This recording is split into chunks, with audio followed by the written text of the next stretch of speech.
Hello, this is the Torg Eternity Delphi Council Debriefings, where the storm has a name. We are your hosts, Leamon, Jay, and Mark, and today we will be wrapping up the mega adventure Fires of Ra. But before we get into Act 7, I did want to bring up a comment that was on our last Fires of Ra Act 6 on YouTube. So the comment was by Lynn Green 7978, who I've noticed posts a lot of does a lot of comments, which is great. But this kind of coincides with a theme that we've been saying throughout the entire mega adventure, is while we're not encouraging anybody to just cut acts, we understand that people have schedules and sometimes things flow better, and when we notice if there's an act that could be cut, we have kind of pointed those out. And we've also pointed out where you might be able to insert acts if you want to actually make it even more beefy. But this one says, we had a player schedule changing and they only had a few weeks left to finish. And one of the players was the aerospace engineer from a Day 1 adventure. And there was that completely unrelated act where the players secure Eternium for the Delphi Council that doesn't come up again in the adventure. So we skipped this act and let the engineer weird scientist build the thing from the plans. So I wasn't sure if they meant the securing Eternium was sort of the Amazon Act, I thought. Right. I think so. But that's kind of two acts. Right. So it might. It sounded I'm not more sure like if it the was Bubeki one, if it was factory. Act 4, Isle of the Warrior Women, or if it was Act 6, which was the source of the Nile, or if it was both. But yes, that's just something that you can do. So I would rather somebody cut an act and get, have a fun session without specific acts than to look at, Fires Raw or any other mega adventures and just look at it going, oh, that's way too much.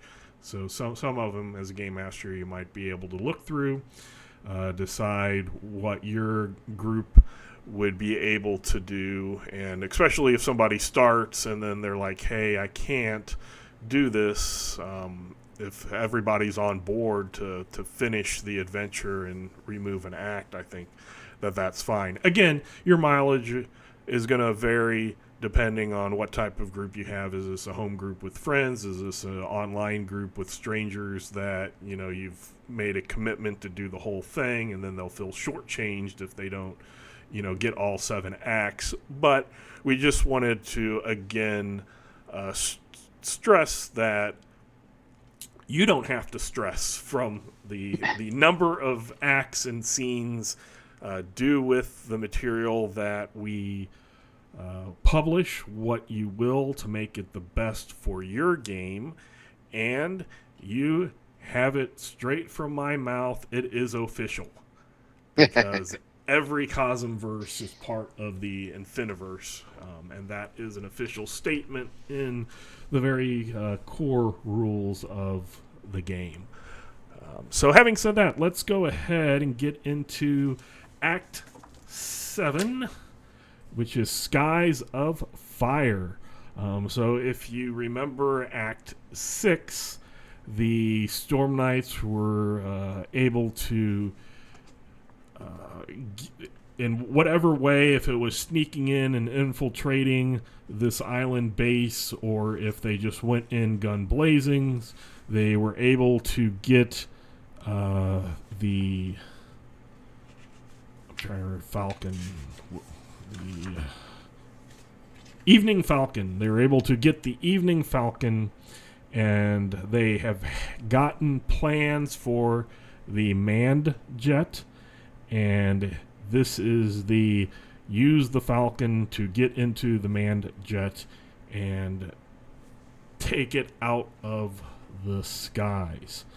So scene 1 is a dogfight, and it is called Dogfight. So, Jay, what are your thoughts on scene 1? So you do get a little bit of a not lore, but schematic dump, I guess, at the beginning of the act Sure. when, and some other things happen at the beginning too, which the players may not even necessarily know themselves. But like one of the big things is you have to get Mobius out of there because you don't the players, even though they're plucky, probably beta Storm Knights, they don't really stand that much of a chance against Mobius and his Darkness device and everything. So Dr. Frest has organized or orchestrated himself getting captured by Jesse Caramel or some other traitor, or something happens to get him captured, and that will distract Mobius and have him be messing around with Frest with the Omegatron. Something again, and if you haven't had Frest show up or endear him to the players, they'll be like, whatever. So you kind of want to make this seem like a big deal. But the interesting thing is the analysis of all the plans and everything have found that the manned jet is not just a big old super carrier. It's actually also basically a mobile talisman slash Stella. And the whole scheme is that it can like normally a Stella has to be prepared ahead of time. It requires it being set up, and there's all this pomp and circumstance to get it going. But the man jet can just drop it and immediately create a new zone, and that's horrible. And you have to get in there and stop it. Luckily, with the plans, we are able to get through the Shield of Aten. So, as Leamon said, the first thing that happens is a big old dogfight.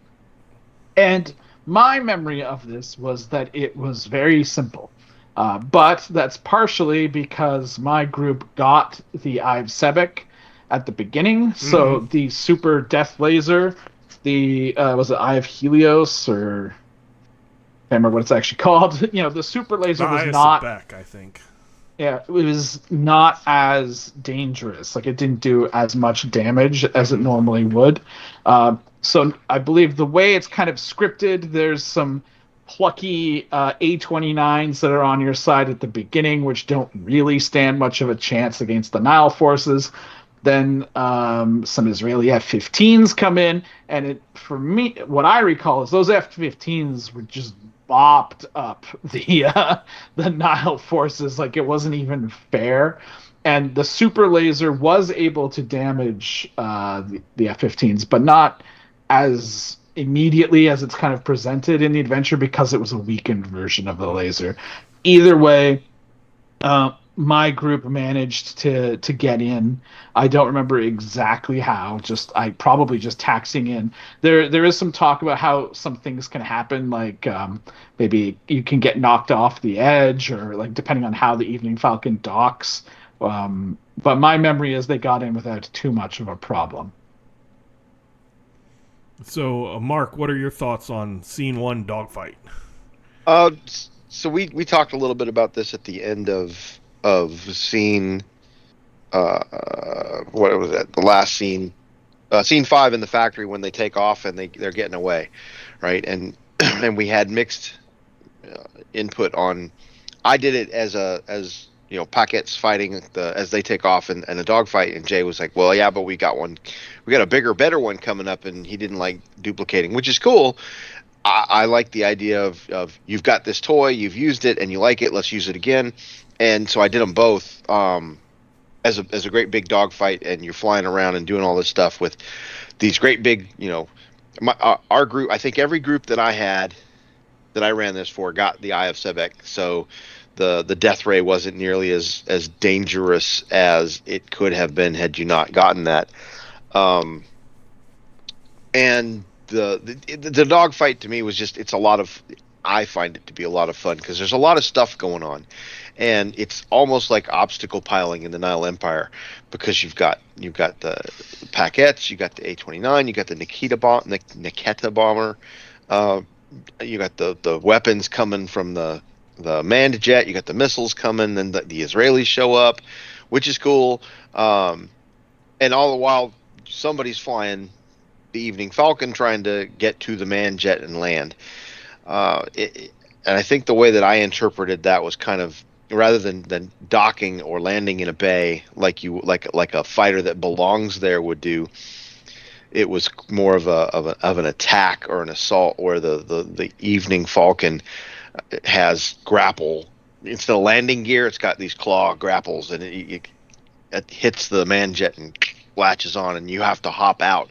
And now you're running around on the outside of the man jet with the wind is rushing, because it's not screaming along like a jetliner.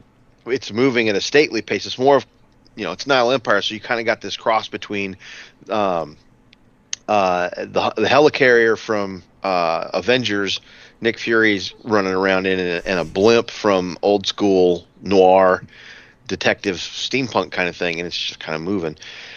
So, for me, it's very Nile, this whole how do we get on the man jet, because you've got all of these things that are trying to stop you as you trying to run through the gauntlet to get to the man jet, and you eventually, of course, they get to the man jet, or the adventure's over because you died. And then they hop out and they're running around on the outside of the man jet with the wind screaming by them, and they have to get inside, which moves us into scene 2. So I enjoy this scene. I think it's a great start to this act. When I do it on Roll20, I have an image of the manned jet, which I think I got it out of the PDF, and throw it up there with a cloud background, just so all of the different things are running around, and it gives the players their first view of this thing that we've been talking about for 6 acts. that you've got blueprints, but you see the I showed them the blueprint picture, but they don't really know what it is. And then here you have this serpent neck kind of Nile Empire big dish gonna shoot you down kind of thing there. That's like, okay, the man jet, here we go. And it becomes, to me, this is when the mission becomes real in the player's minds, because you can see the man jet at this point.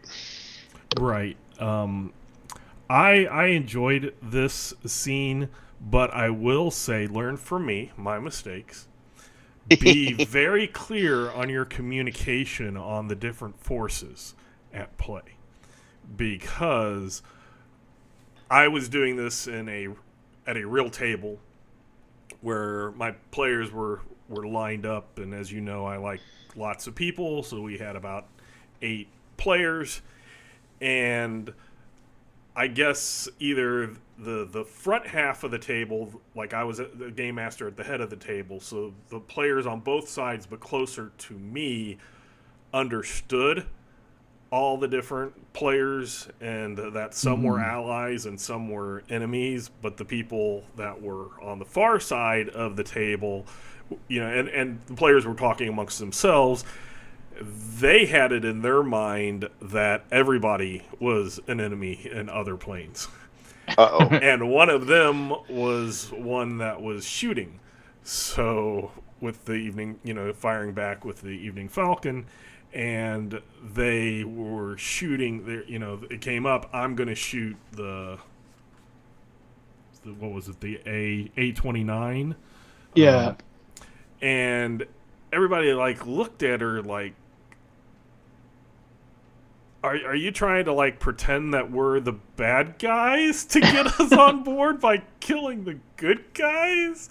And everybody just kind of stopped, because there were, like I said, half of the people understood, and the other half had a completely different idea of what was going on. And for a moment, we really thought, oh, this person is doing this to kind of because the man jet, they're you're state your code or whatever type thing. It's an old code. Are they it trying? Checks out. Are you trying to pretend that you're a bad guy by shooting down the good guy? Until casual. We kind of stopped. I stopped the game, kind of re-explained everything, kind of used markers and little calculators and phones and stuff. They're like, here's where they are, here's where this is this, until everybody understood, and it was like, oh no, I wasn't trying to shoot our allies, I was actually wanting to shoot our enemy. So it's just one of those things. Clear communication is always key on it. My group also, since the previous group who did the first 2 acts, one of the characters had martyred herself to keep the Eye of Sebek. It also didn't have the huge, crazy damage death ray. So, as in, the big crazy death ray is 32 damage, AP 10, which is ridiculously powerful. And you can hunt not having it only has it as a damage 26 AP 5, which is still much pretty easier to still pretty potent. But they were happy when the F-15s came and all of that. It was just make sure everybody understands the scene. Always good game mastering advice. So the players have gotten onto the Manjet. As Mark said, however you dock. I think I might have had the claws type thing also, that it had claws to grab onto. But then we get into scene 2, all aboard. So what are your thoughts, Jay, on all aboard? This is one time where my players actually had the same opinion as me, because I thought when I read this book, right, like one of the coolest things I thought, like setting wise, was these Robo Gospog. Mm-hmm. How Mobius is just like, I don't trust these things, so let's just take their heads off and replace them with drones, and we'll remote control them all over the place. And I was like, that's brilliant. I love it. And my players also loved it. As soon as they saw these things, they were freaked out by them, because I was like talking about how the antennas are like twitching around and everything. I have literally no memory of them actually doing the DSR to destroy the Robolisk, which controls them all. They must have, but I don't remember it at all. I think they were like desperately. It's possible that they went up to the bridge and just desperately avoided all the Robo Gospog. But unfortunately, yeah, I cannot remember what actually happened in this scene. Mark, your thoughts on the all aboard scene 2? My tabletop for the all aboard, when they were out, I used a number of tabletops in this scene, and my tabletop for the all aboard outside was the mock-up of the starship of Elon Musk's X starship. That's the outside of the Manjet. Inside, I'm with Jay. I love the Robo Gospog. These things were just like creepy, just because there's a guy in that helmet, or gal, don't know, can't tell, little antenna going, and they were everywhere, and I didn't give them the opportunity to unavoid them. They had to deal with some of them, and getting to the Robolisk, that was a whole nother. That to me was this whole act has some really nice stuff in it, and I believe Mobius shows up at this point and freaks everybody out when they start taking on the Robolisk.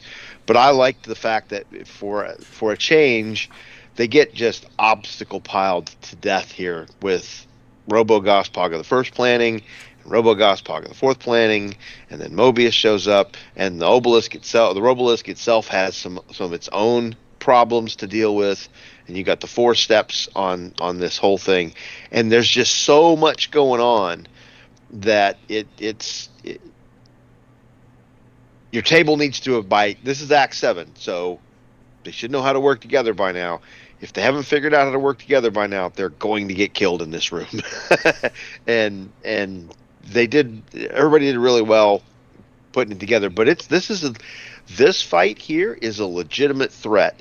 Mobius shows up, and you got problems.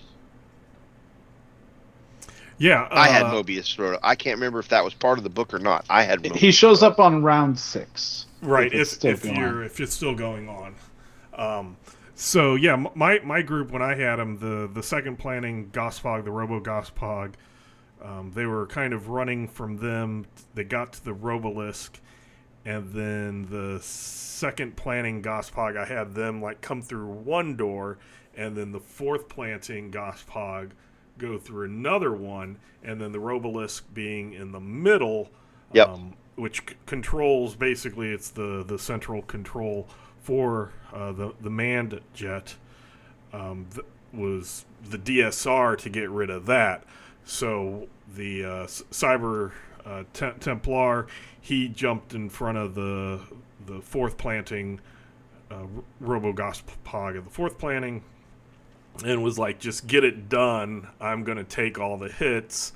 And then a couple of the other ones went against the second planting, while the rest of the group did the DSR, which is one thing that I highly recommend. DSRs always involve everybody, not just the person or two doing the DSR. It's always, to me, it's always more interesting and gets everybody involved if you have some other thing, exciting action happening when a DSR is going down. I think my players were able to get through it before Dr.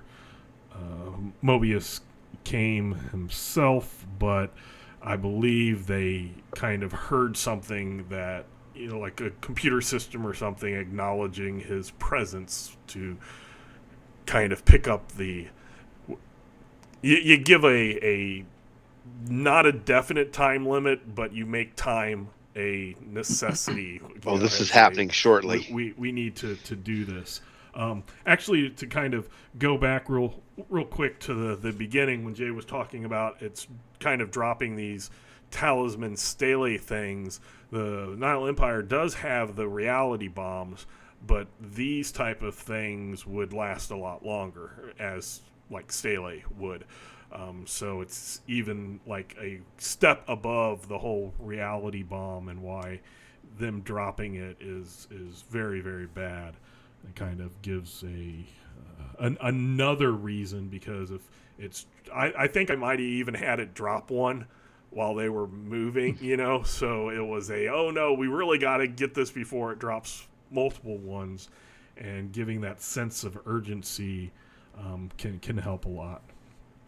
So then we get to scene 3, the bridge. So what are your thoughts on scene 3, Jay? I should also mention, I forgot to mention at the beginning, that part of this was that Lady Hourglass came with the group as a way to prove her loyalty to the Delphi Council after she had, traitorred onto the side of good. So she was also with the party too. And I think that might even be why, she was able to help them navigate it or something. I don't remember the specifics. Mm-hmm. But here is where you get to the bridge and you find, and I quote, every surviving villain from the Retribution League. Right. So this is also a fight, and Hooded Cobra. I think the only one I didn't have here was Mirage for some reason. I was saving her for something else. I did. But everyone else was here. And it was a brutal fight. This is where the players are trying to basically get control of the Manjet away from Hooded Cobra. But because Mobius didn't appear already for mine, there is this whole thing here where Hooded Cobra is trying to set up this whole backlash with the Shield of Aten to incinerate Mobius if he dim threads in. But unfortunately for him, Mobius did already, because when you're fighting the Robolisk, he comes in. So I changed it so it was a little bit different, where Hooded Cobra was monologuing about the whole thing and telling the players that as soon as he pressed this button, then the shield would activate and Mobius would be incinerated if he attempted. And right before he pressed the button, Mobius dim-threaded into the bridge. So it was complete chaos at that point, because it was Mobius versus the Retribution League versus the players all at once. So it was a long and involved combat, and the only thing I really remember is that at some point the front windows to the bridge got blown out, and Lady Hourglass ended up mind controlling Hooded Cobra to jump out the window. So that was the end of the Hooded Cobra. The players managed to sabotage the controls enough and divert it to go out over the sea, and they basically left with Mobius trying to fix it desperately. And I don't remember how.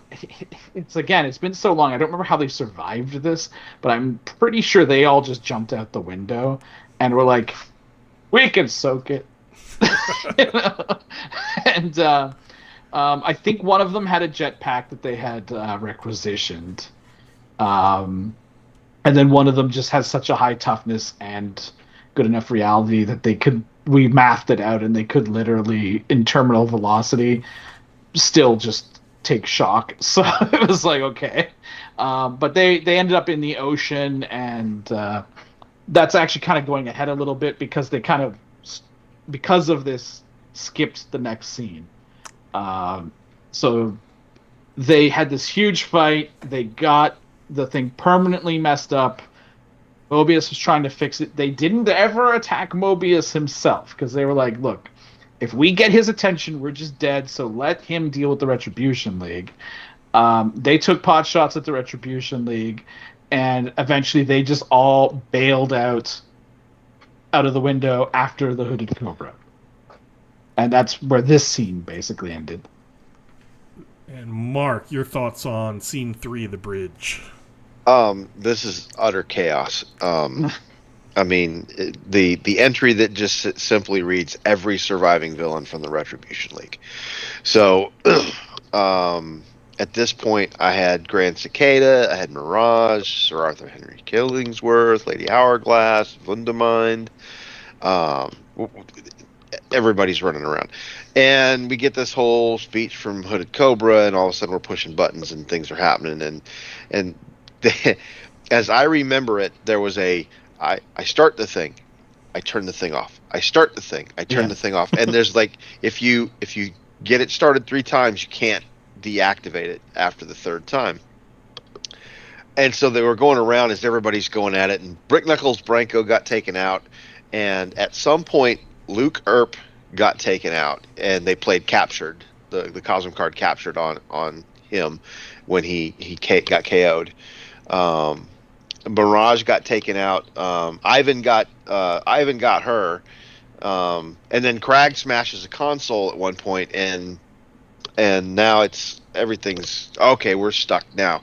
So they had a race to get to the Evening Falcon. They decided, well, if we can run fast enough and get to the Evening Falcon, we can divert this and use the engines to divert it, and then we'll let go and fly away. And so I ran it as a chase to get from the bridge back to the Evening Falcon before the Robo Gospog and all of Mobius' troops, as he stays on the bridge and furiously bangs away trying to fix it, and all of the Robo Gospog or whatever chasing him. But they absolutely they diverted it, and then they jumped on the Manjet and flew off. And Lady Hourglass stowed away on the Manjet, not the Manjet, Evening Falcon, stowed away on the Evening Falcon and brought Earp with her as a bargaining chip to say, I saved your fellow, don't hurt me. And that's when the scene ended.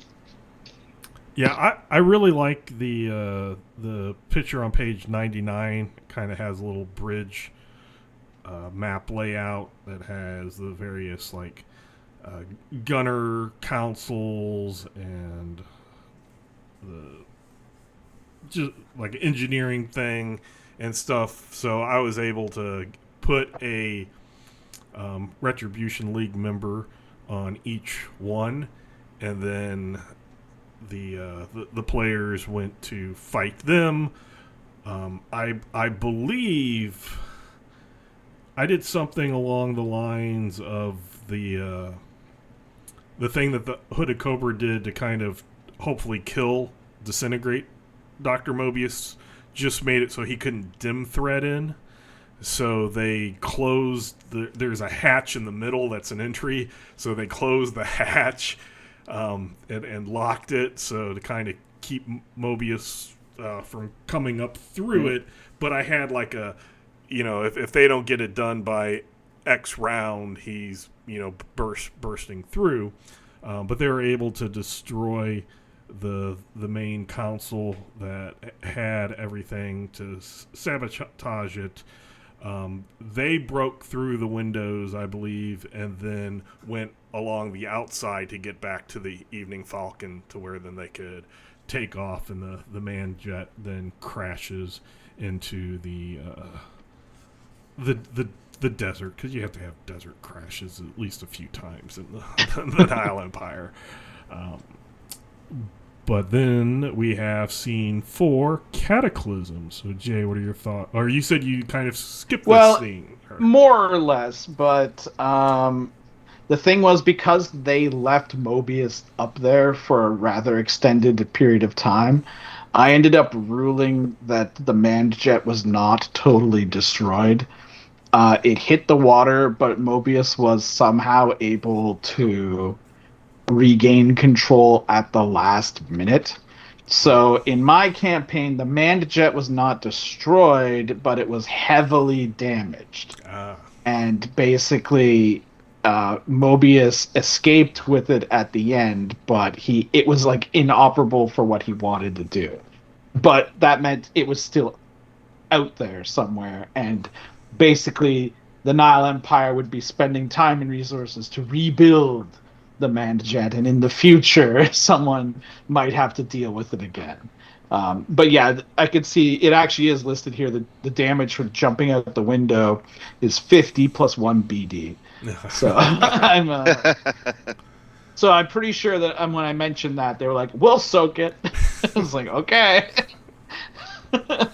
But yeah, they ended up in the water because they had managed to divert it to the water, and eventually got picked up. But the thing is, I was then able to mention to them, well, you guys all survived jumping out the window, right? And they're like, yeah, so I guess Hooded Cobra might still be around.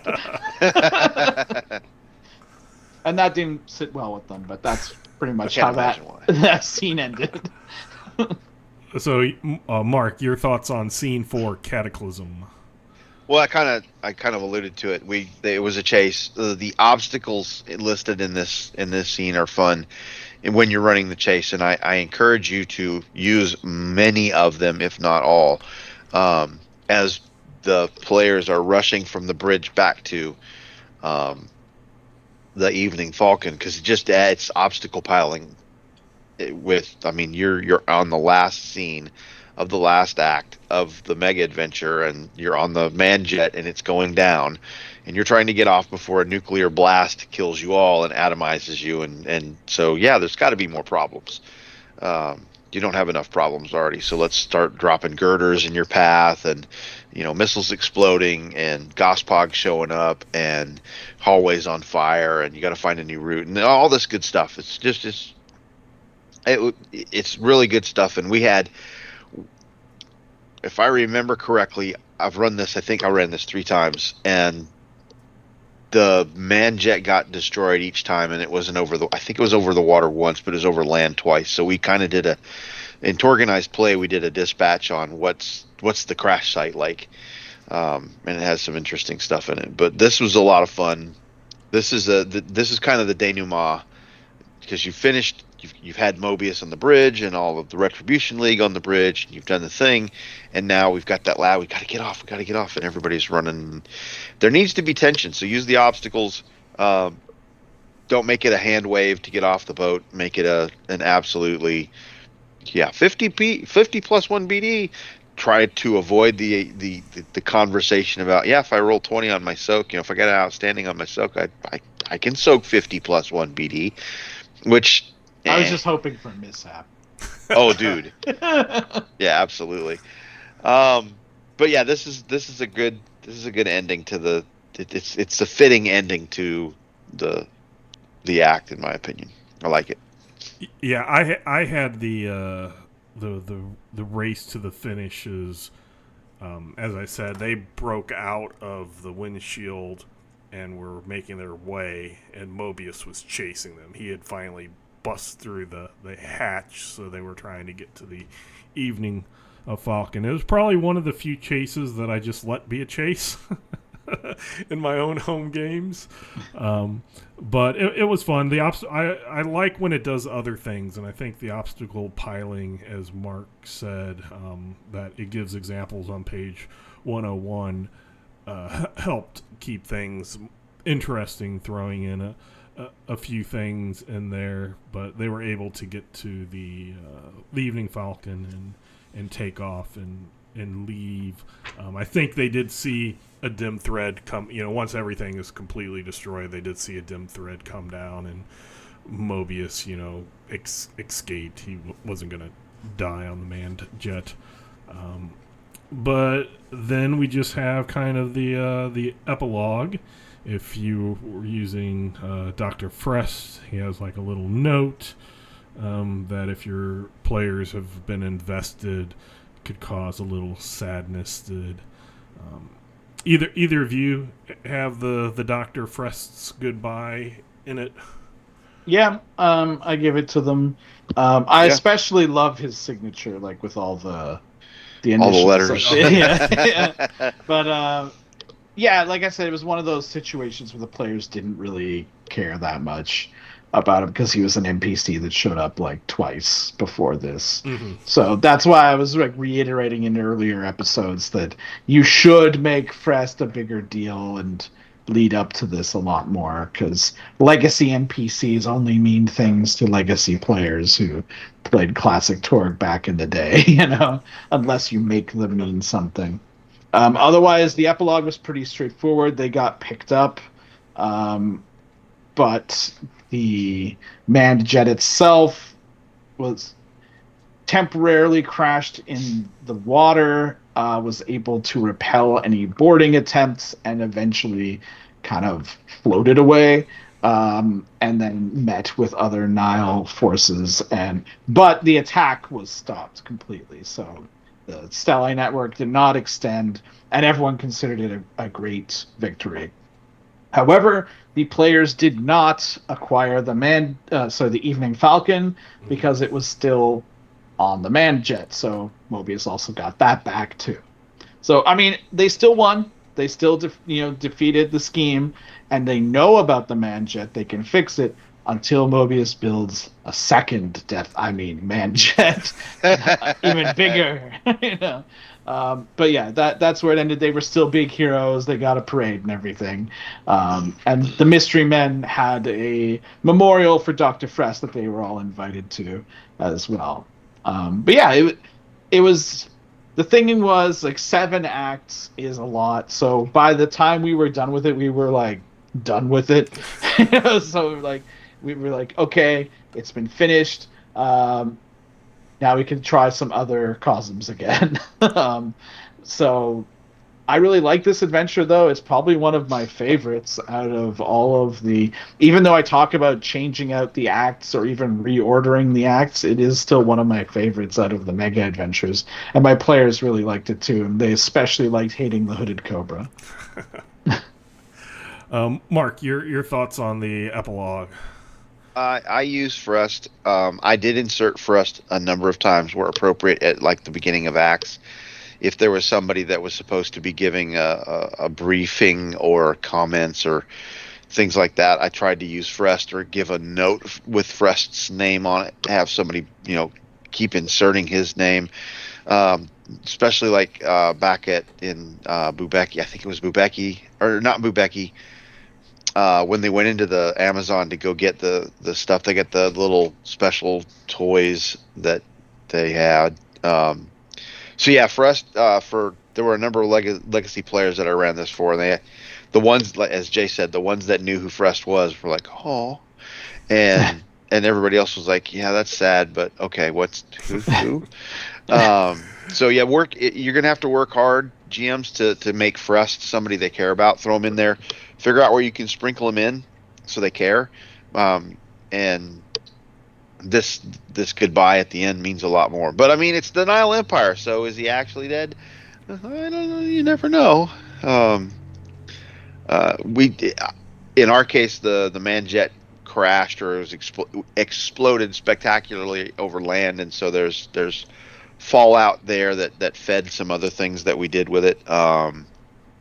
Rocket Rangers were typically involved at the end to come help get people out, helicopters or whatever. So yeah, it's the denouement, it's the epilogue, it's Frest's note. That's the thing that kind of ties it all together at the end, because if you had him sewn in the beginning, it's a nice neat package at the end there with this note. Yeah, I would say that's probably my out of this adventure, my I don't want to say failing, but it was sort of a failing. I don't have the Delphi Council, as I said in my home game. I have a Council of Knights. I didn't use Dr. Frest, but I used one of my original players has a character that is into gizmos and gadgets and stuff, so I used those characters. I have previous people had characters that were Amazon, so they had a. Mm-hmm. I try to bring those personal touches, but I got into it's 1:00 in the morning, and we need to end, and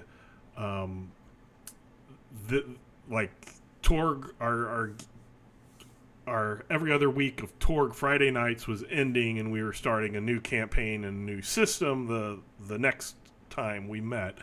So it was kind of like a quick wrap up, which sometimes happens too fast when you're kind of on a time limit. I wish I would have had Hawk Urbany be the Dr. Frest goodbye, because that would have then meant something, because I've noticed when characters retire and then players, for my group at least, if a player has played a character and that character comes back as an NPC later, the players feel a more personal connection than just an NPC, even if that NPC has been there from day one. If there has been any type of play from a player that kind of does it. And when we got into Torg Eternity after Torg, it was kind of like we're retiring these 25-year-old, 30-year-old Torg characters. They're going to be NPCs. Is everybody okay with your character becoming an NPC? Which means that then they're under, my thing. And I've brought that up in the past, where those characters being in dire situations have made it more personal. And that's something that I wish I would have had the time, or just decided, okay, staying up to 2 and then a 2-hour drive, getting home at 3 is going to be worth it this time. But I was kind of, looking up at the clock going, got to wrap this up, and I didn't get to it. So that's bad on me, but I do like it. And I think it would have made an impact if somebody that they, as players, knew and were connected to had been in the Dr. Frest spot. So, having gone through the whole adventure, what are your overall thoughts, Jay? You said that you and your group really, really liked it? Yeah, I think this is, out of the ones that I've actually run, because I haven't run them all. I've read them all, but I haven't run them all. So out of the ones I've run, this is probably my second favorite. I think it's got a good mix of stuff going on, the different parts of the realms. It's got different types of action and things. It's got interesting NPCs. Nile Empire is pretty easy to remember why we're here, which could be an issue with some of the other ones. And even if I might prefer the machete cut versus the standard cut, I do like all of the acts on their own. It's just sometimes, 7 acts in a row can be a slog, so changing things up or maybe swapping to something else in between can also help that. But yeah, and it also gave us the legends of Rafty and Bafty and Nafty, so that's something that's become like a permanent inclusion as well. These same characters then basically went directly from this into Revenge of the Caradon. So you can have that to look forward to as well. But yeah, I really like this. It's got a little bit of everything. And like I said, the Nile Empire is a little bit more straightforward than some of the others, so you could just kind of go for it and not worry about thinking about it too much sometimes. Mark, your overall thoughts for the Fires of Ra. Nile Empire is probably my favorite Cosm. I love the Nile Empire for the story possibilities that you can get into with Nile. I've run this adventure the most. I think I've run it 3 or 4 times now, and I like it a lot. It's not my favorite. It's a close second. It's a lot of fun. I would say probably the only reason this is not my favorite is because there are some points where the Eternium stuff, while a lot of fun, doesn't really have a bearing on the mission itself, other than to say, hey, we need you to do this thing because it's gonna off camera, it's gonna do something for us, and it becomes an act you do in the book. A lot of fun, good stuff. If you don't have to cut it, don't. But Unhallowed Data, everything in Unhallowed Data relates to everything else in Unhallowed Data, and it's super dangerous. Unhallowed Data, if you don't have a good group of players who know how to play together and work together as a team, you're going to kill some people. Blood on the Blasted Lands, same thing. You're going to kill some people. Fires of Ra, you never really, in my opinion, there are very limited spots in Fires of Ra where you actually feel like, oh, this is a bad spot. It's just a lot of fun. It's a really, in my opinion, for new players, this is a great introduction to Torg. It's a great way to start because it's a very forgiving mission or adventure, whatever you want to call it, a mega adventure for players, from the standpoint of if they're not real savvy on how the game flows and whatnot, they can get away with mistakes that aren't going to end the adventure in Act 3, Scene 2, or something like that. You can play all the way through it and be a little clumsy as a player and not be at a tremendous detriment unless the dice hate you. Not so much in some of the other ones, but this is just a fun romp. It really is a fun romp. It's a good story. It's a lot of fun. It's very Nile Empire. I don't think there's anything in the book that isn't Nile, that it doesn't feel like Nile Empire. Some of it more than others, but it all feels like Nile to me, and I like it. I like it a lot. It's a great adventure. Yeah, I really like Fires of Ra. I've played through it as a player once and game mastered it once. Again, with 2 separate parties, one doing the first 2 acts, the other one's doing the rest of the adventure, except for I left Act 6 out because of time constraints. But no, both my parties had fun for the sections that they were in. And as Mark said, it really gets you into the Nile feel. You kind of really get into it, and players can,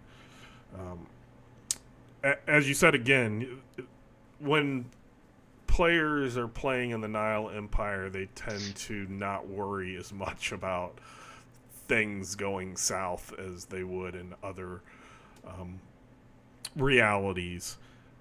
So yeah, I think it is pretty cool. I would like to add that Dr. Mobius is in it, so Pharaoh Mobius, the High Lord, is in it. So if you did have, say, higher level, clearance level Storm Knights, and you don't like the fact that, hey, they never get to fight High Lords, then save this for that time and ramp it up. Add, instead of having shock troopers, use elite shock troopers and up some of the attributes and statistics for your Retribution League and thing like that, and have them do the Duke out. The Dr. Mobius is right there. If they're at the point where it's you're taking out Staley and taking out High Lords, and that's what you want to do.